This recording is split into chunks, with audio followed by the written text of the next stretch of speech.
brought you some coffee. And there's a bunch of Thanksgiving leftovers in the fridge. Thank you.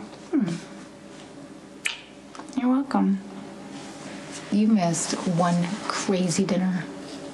That was the plan. No, I mean, really, it was crazy. Robin and my sisters all trying to get together and hook up Mac and Alexis. It was just... At one point, we all started talking about our dads, and it was just... Are you all right? So I rode back down the front street. And I spent a couple hours walking it up and down. I went back to the ambush site, and I found the exact spot where Joey Limbo went down. And? And if he was standing where I think he was, he saw me shoot those men. I'm sorry. I'm not trying to be pushy. I need to discuss the deal that I talked to Franco about at his exhibit. Yes, I'm sure it was him. I hung out with him at his studio. No, could you please just have him call me back? Maxie Jones at Crimson. Thank you. Hi, I'm sorry. Our distributors can be so clueless sometimes. I feared this would happen. So I found this little service alley right next to where we pulled up. You couldn't even see the entrance at night. So I walked about halfway down, I turned around, and you can see everything. There's no way this homeless guy didn't see me shoot those men. All right, well, he obviously didn't say anything to anybody, because if a witness would have come forward, we would have heard something by now, right? So what if it was just some random homeless guy who was drunk or cracked out and doesn't remember anything? Okay, what if it was Franco? I don't know, Jason. A famous artist disguising himself as a homeless guy right before his opening night? I don't know. I know, it doesn't add up. I mean, something seems a little off to me.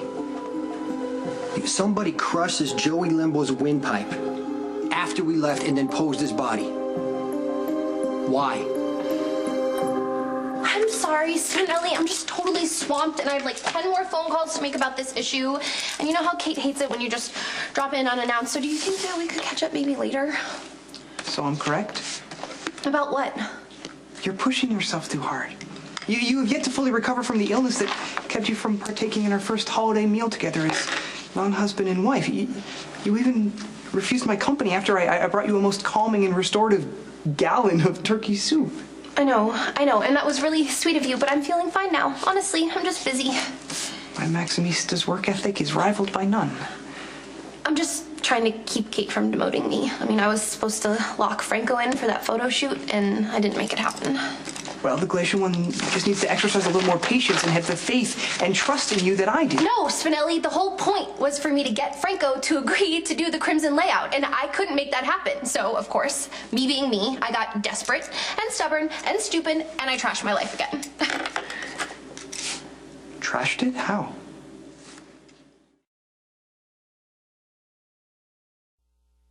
You're upset. Tell me what it is so I can help. You know me. You know I have a history of trashing everything good that comes into my life. You mustn't dwell on the past. I mean, look at all the progress that you've had. I mean, I for one see all the work and the restraint that you employ. I mean, you said you've ruined something? I mean, you can tell me. It's just my job, my future.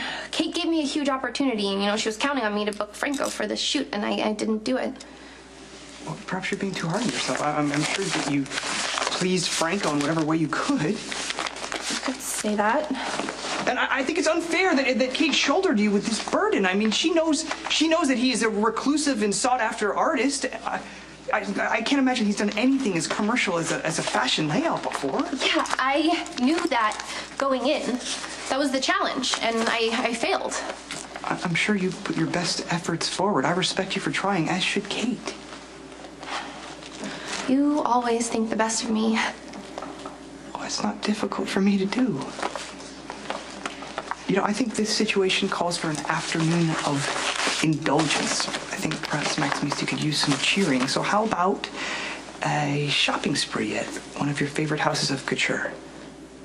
And you hate fashion. Well, regardless, I will applaud every garment you grace with your beauty, and afterwards we can even indulge in tea and cucumber sandwiches in the lounge upstairs. Come on. I would love that. But I can't. I have to stay here and redeem myself, because after everything that's happened, something good has to come out of this.